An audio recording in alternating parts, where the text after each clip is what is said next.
Hey everyone. Alright, so this might be the first video I've ever made about actual drama, not just fake drama that I've conjured up before a bass battle with someone like Davey or Danny Sapko. I don't even know if he can play bass yet.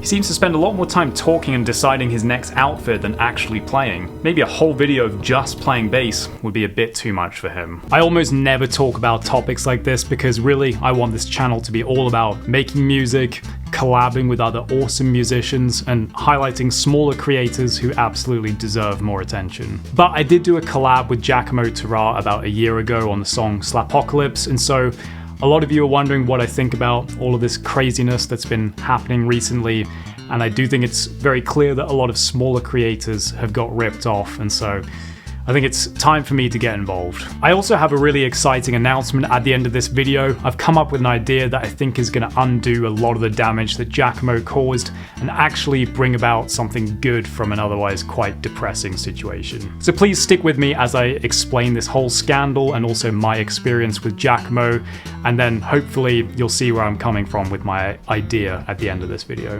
Alright, so I'm sure a lot of you have already seen some videos covering this situation, but there's also probably a lot of you that haven't, so I'll quickly summarize everything that's happened up until this point. So Danny released a video a month ago where he showed some internet musicians playing live and not really sounding that great, including Giacomo. But it really started kicking off in this video where he revealed that Giacomo has been stealing solos and even full songs, usually from creators with small followings, especially compared to Giacomo's 700,000 followers on Instagram.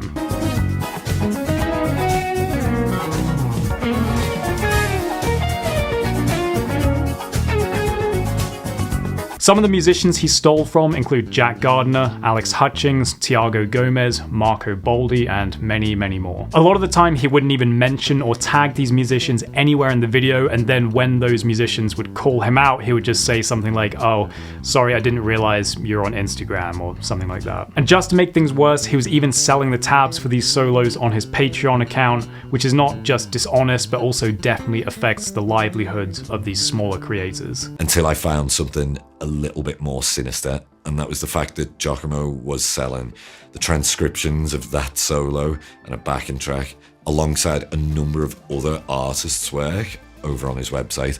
So at that point I was pretty angry and I did threaten legal action. So when all of this came out, Giacomo got a huge amount of negative comments, but also lost brand deals with people like D'Angelico and Laney, and also got interviews taken down by Andertons, Ernie Ball, and more. Basically, his reputation, understandably, took a massive hit. He made an apology video that didn't really address any of the main allegations, and then he took down that apology video and then deleted all the negative comments on his Instagram, and now apparently seems to have just taken down his whole YouTube channel. And that pretty much brings you up to speed. Go and watch Danny's videos if you want all the details, because believe it or not, there's still more to the story, and I've put the link in the description. Now at this point, some of you might be wondering, wasn't he just doing cover songs? Don't people do covers all the time? Well, no, these are not covers. A cover is your version of an existing song. So when I play a song like Barbie Girl and I play the vocal melody on bass and I add a crazy Baroque harpsichord section in the middle of it, that's a cover because I've changed up the instrumentation, I've added a new section to it, and just generally put my own spin on it. If you copy someone else's solo note for note, that's a transcription, not a cover.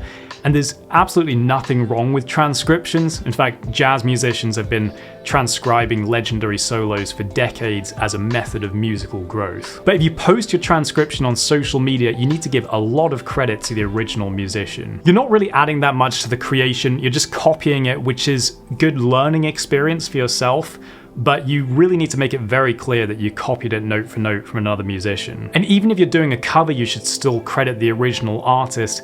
It's just even more unbelievable to not credit someone when you're doing a note for note copy of their solo. And again, this is all made much worse when you consider the fact that a creator with hundreds of thousands of followers was copying solos from creators with just a few thousand followers, note for note, and then only tagging them when they caught him out and wondered what the hell was going on. But anyway, go and watch Danny's videos for the full details. I'm sure you want to hear about my personal experience with Giacomo since we did a collab together. Well, the first thing I want to make clear is that I had no idea about any of this madness before I agreed to collab with him. We did Slapocalypse a year ago and none of this stuff had become public.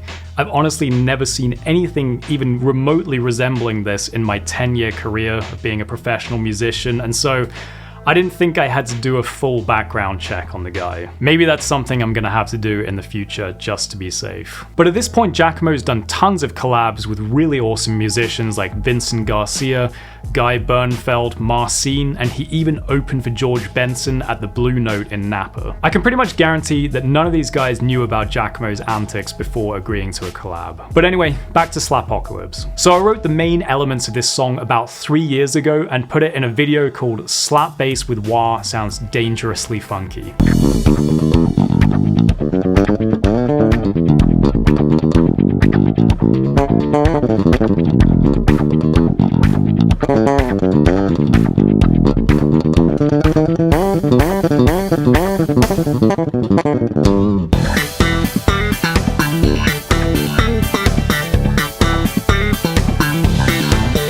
At some point shortly after that, Giacomo covered it on his Instagram and he did actually tag me. Maybe he was going through a phase where he was actually tagging creators, or it's also possible he just tagged me because he thought as a bigger creator it'd be hard of him to claim this song as his own. I did notice that Coffee Music has reposted this song quite a few times and often does not tag me in any way. Anyway, I thought it was pretty cool that a guitarist was slapping my riff on guitar, and he actually sent me a message on Instagram asking if I wanted to collab, and I thought, yeah, why not? This could be something really cool. Maybe a really cool song will come out of this. So we agreed to do the collab. I sent him the audio and we went back and forth a bit with the audio, and I also booked a fancy studio for the video shoot. Giacomo sent me his guitar parts, and I don't know for sure if he wrote those parts or not.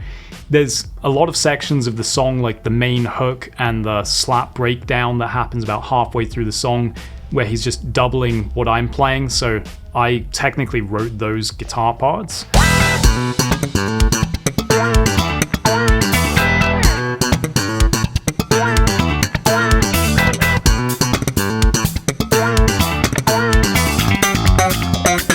But the main guitar solo at the end of the song, I didn't write that. Of course, at the time I assumed that he wrote that solo, and it's still possible that he did, but if you're watching this and you actually wrote the solo at the end of Slapocalypse, please send me a message on Instagram so we can get this sorted out. The day before the video shoot, Giacomo posted some stories from the NAMM show, and I thought, wow, he's cutting it really close because we have a video shoot tomorrow and the place we were filming was a 6-hour flight from NAMM. I'd paid quite a lot of money to reserve this fancy studio, and so I was getting a little bit worried, but I also thought he's done quite a lot of collabs in the past, so surely he wouldn't be this unprofessional. But around 11 PM the night before the shoot, he sent me a message on Instagram saying that he got really sick at NAMM and he's not going to be able to make it to the video shoot. But then later that day, he literally posted some stories on his Instagram where he was playing at NAMM and looking completely healthy and fine.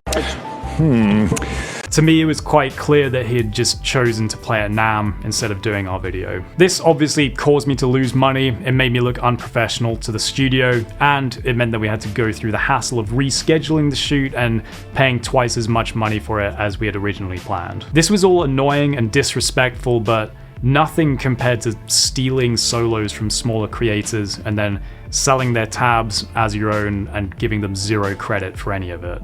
I'm not telling you all of this just to further twist the knife into Giacomo's career.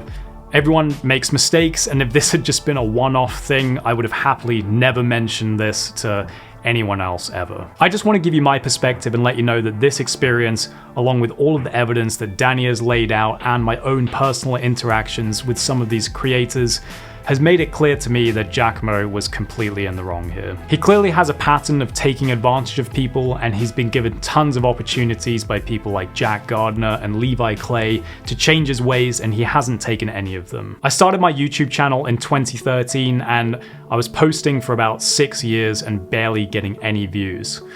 By 2018, I had about 5,000 subscribers, and so I'm very familiar with the feeling of putting videos out there and wondering why no one seems to care about your music. But I can only imagine how painful it must be to see someone take your music note for note, not give you any credit, and then get hundreds of thousands of views based purely off of your work. You might have spent most of your life practicing and getting great at your instrument, and then poured your heart into a composition or improvisation, and then someone comes along and just takes all of your hard work and uses it for their own profit with no credit to you. It's enough to make someone quit posting videos for a year like Ben Romano did. I feel like as someone with a pretty decent following and also personal experience with the guy, I need to call him out because he seems to have no intention of changing his ways, and unfortunately, the smaller creators who he's ripped off don't have the influence or probably the money to really go after him and get retribution. But anyway, let's try and end on a positive note here. I don't just want to wallow in the doom and gloom of this depressing situation, and so